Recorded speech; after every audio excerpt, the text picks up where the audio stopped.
दोस्तों आप सबका हार्दिक स्वागत है। मैं आपका मित्र अनुराग और आज के वीडियो में हम लोग बात करेंगे कि 70s के बॉडी बिल्डर जैसे आर्नोल्ड हो गए जो सबसे फेमस है, सर्जियो ओलिविया हो गए, बहुत कमाल के बॉडी बिल्डर थे उस टाइम पे। उन लोगों की डाइट कैसी थी, क्योंकि बहुत सारे वीडियोस बनते हैं इसके ऊपर। तो मुझे बहुत मुश्किल से एक चैनल मिला है जिस पर हम रिएक्ट करेंगे अभी, गोल्डन इरा बुकवॉर्म्स इस चैनल का नाम, जहाँ पे मुझे काफी ऑथेंटिक इन्फॉर्मेशन लगी। अब देखिए 70s के जो बॉडी बिल्डर थे उनकी खास बात क्या थी कि कोई भी देख के उनको लगता था कि भाई मेरी बॉडी ऐसी होनी चाहिए। लेकिन जब 90s आए तो 90s में ग्रोथ हार्मोन, इंसुलिन, ये बॉडी बिल्डिंग जगत में आया और जब ये आया तो जो फिजिक्स होने लगी वो बहुत ही ज्यादा बड़ी होने लगी। जो डिस्टेंडेड गट्स हैं, जो पेट निकलने लगे, बॉडी बिल्डिंग में उसी टाइप होने लगा। तो उस टाइम पे डाइटरी चीजें बहुत चेंज हो गई। अभी आप देख रहे होंगे जो क्लासिक फिजिक है एक बहुत ही कंपेटिटिव डिवीजन बन रही है और बहुत ही पॉपुलर डिवीजन बन रही है। उसका रीजन क्या है? ये बहुत मिमिक करती है 70 की फिजिक्स को। तो आइए वीडियो पे रिएक्ट करते हैं, देखते हैं कि आर्नोल्ड खाते क्या थे। लेकिन before we move on the video, जितने आप में से लोग हैं बड़े सारे नेचुरल बॉडी बिल्डिंग के या बॉडी बिल्डिंग के आइनो फैंस हो, तो अगर किसी को पेट की दिक्कत है, किसी भी टाइप की IBS है या कोई भी गट इश्यूज है, please feel free to contact. और किसी को अगर नेचुरल बॉडी बिल्डिंग है या किसी के फैमिली में किसी को टाइप 2 डायबिटीज है, again more than happy to help. तो आइए शुरू करते हैं video.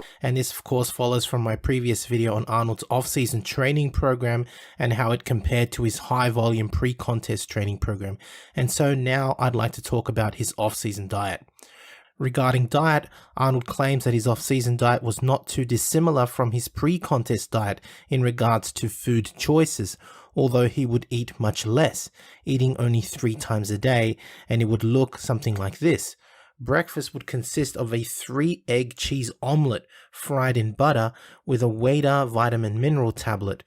For lunch, he would have a burger patty with 2 eggs and a salad, and for dinner, he would eat chicken or fish with salad and supplement with अगर आप देखो तो of season diet क्या थी, बहुत ज्यादा खाना नहीं था। अगर इस खाने में क्या है, सो ब्रेकफास्ट में क्या है, 3 अंडे, चीज ऑमलेट बटर में फ्राई किया हुआ और एक may be vitamin multi vitamin की टैबलेट टाइप हो गई। लंच में बर्गर पैटी हो गई और बर्गर पैटी मोस्टली ये लोग बीफ पैटी खाते थे, रेड मीट पैटी होती थी, साथ में 2 अंडे और हैं और एक सैलेड। और डिनर में चिकन हो गया, फिश हो गई, सैलेड हो गया। तो it's more like a ketogenic style of eating. अब 2-3 चीजें दिमाग में आती हैं अगर आप इसको कंपेयर करो रॉनी कॉलमैन की या जे कटलर ऑफ सीजन डाइट से, तो वो 1,000 ग्राम कार्ब्स भी खा लेते थे। लेकिन आर्नोल्ड की खास बात क्या थी, या उस टाइम पे 70s के बॉडी बिल्डर्स क्या थे, ये लोग कभी मोटे नहीं होते थे। जैसे अगर आप कभी रॉनी को या अगर आप जे को ऑफ सीजन में देखो तो मतलब ये बहुत ज्यादा बॉडी फैट अकोमुलेट कर लेते, तो वैसा केस नहीं था। दूसरा पार्ट क्या था, अब देखो होल एग्स का कॉन्सेप्ट यहीं पे था, मतलब यहाँ पे लोग एग व्हाइट्स और उस टाइप की चीज नहीं करते थे। तो ये पूरी की पूरी जो डाइट है इसमें सैचुरेटेड फैट बहुत ज्यादा है। तो जो सैचुरेटेड फैट है वो हार्ट डिजीज से एसोसिएट किया गया है काफी सारी स्टडीज में। लेकिन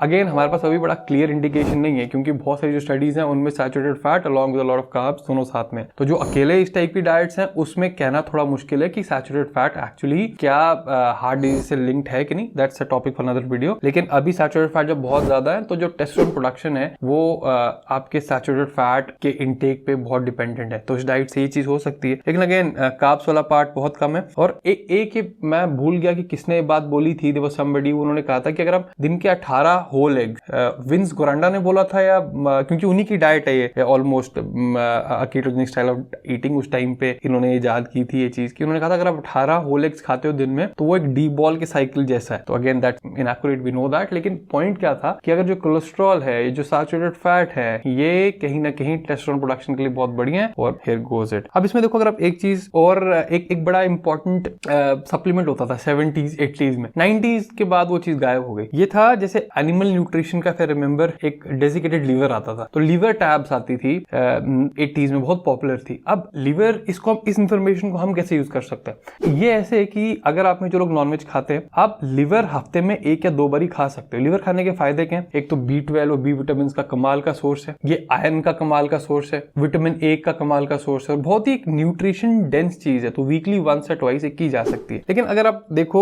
इसमें क्या है, इसमें सैलेड तो है, वेजिटेबल्स भी, मतलब सैलेड है, वेजिटेबल्स हैं, फैट्स हैं और प्रोटीन है। ये भाई साहब की डाइट है, साथ में विटामिन बी और सी है। तो ये according to him is an off season diet. लेकिन अगर आपको इसको थोड़ा मॉडिफाई करना हो तो हम क्या कर सकते हैं, क्योंकि बड़े सारे लोग एक और ध्यान रखना है इस डाइट में कि आर्नोल्ड दिन में ऑफ सीजन में आई गेस 1 बार ही, लेकिन अगर जब कॉन्टेस्ट प्रेप आती दिन में 2 बार ही ट्रेन करते थे। तो ये अगर एक टाइम ट्रेन करने की डाइट है और ये लोग कभी मोटे नहीं होते थे। तो अगेन कीटोजेनिक डाइट नई चीज नहीं है, बहुत पुरानी है, इसको पहले कुछ भी बोल लो। vitamins B, C, and desiccated liver.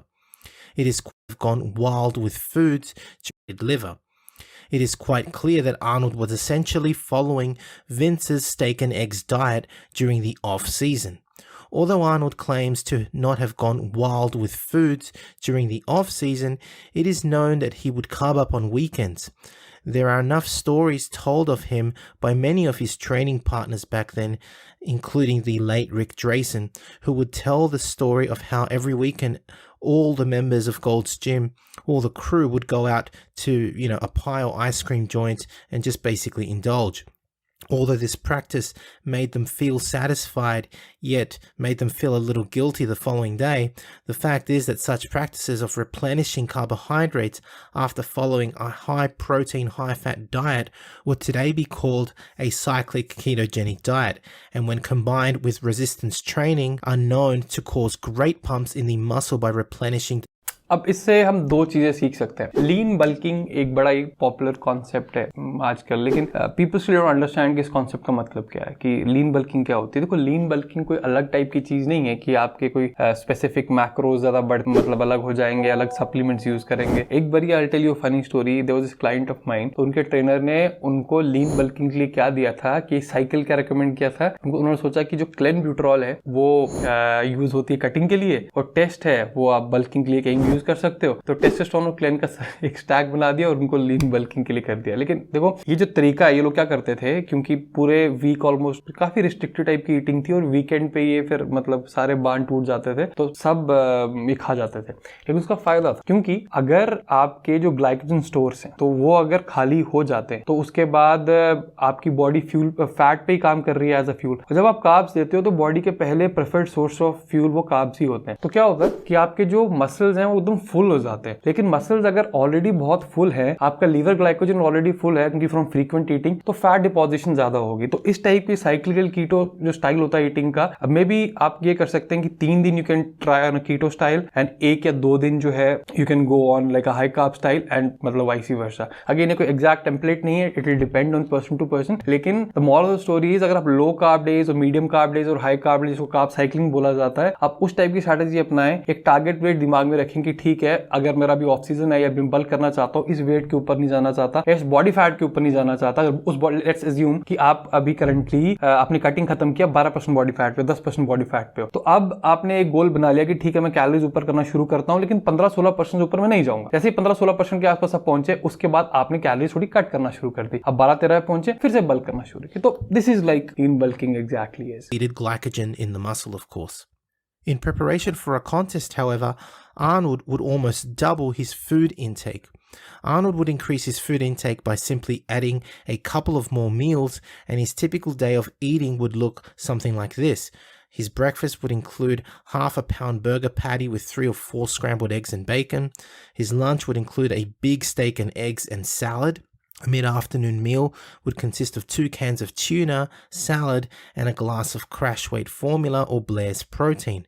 Dinner would be a 3/4 pound steak or chicken or fish and salad and some fruit. During his workouts, he would also drink a protein shake, which was likely Blair's Protein or Wader's Super Pro 101. Understand that Arnold would be working out twice a day. तो अब इनकी जो contest diet में क्या करते थे, अब देखो सिर्फ मील्स बढ़ा दिए, लेकिन अभी भी रहे तो वही गया, लाइक प्रोटीन और फैट इनके मेन सोर्सेज हैं। तो मोस्टली ये कार्ब्स उतने ज्यादा नहीं खाते थे, और जो ये टाइप का प्री कॉन्टेस्ट सिस्टम है, ये तो अभी भी बहुत सारे लोग करते हैं, जो स्टार्टिंग में ही सारे कार्ब्स काट देते हैं और मतलब टोटल प्रोटीन और फैट्स पे चलते हैं। देखिए, अब 2 चीजें हैं इस चीज से, हमें सीख क्या मिलती है, that's the whole point of making this videos. क्या आर्नोल्ड ने एग्जैक्टली सेम चीज फॉलो की थी? वी डोंट नो, लेकिन इट डज लुक कि काफी सारे सोर्सेज से मुझे पता चला है कि काफी हद तक इस टाइप के ही डाइटरी पैटर्न्स लोगों के होते थे। ठीक है, सेकंड पार्ट, जो कीटोजेनिक स्टाइल ऑफ ईटिंग है, low carb style of eating है, करंटली जो करंट डे एंड एज में बहुत सारे लोगों को ये सूट करेगा। तो आप एक चीज कर सकते हो, अगर आप एक बॉडी बिल्डिंग के स्टूडेंट हैं या आप एक बॉडी बिल्डिंग करना चाहते हैं, तो लीन बल्किंग के लिए एक कार्ब साइक्लिंग वाला पार्ट या साइक्लिक कीटो वाला सिस्टम बहुत अच्छा है। उसके बाद अगर आपकी डाइट में बहुत सारा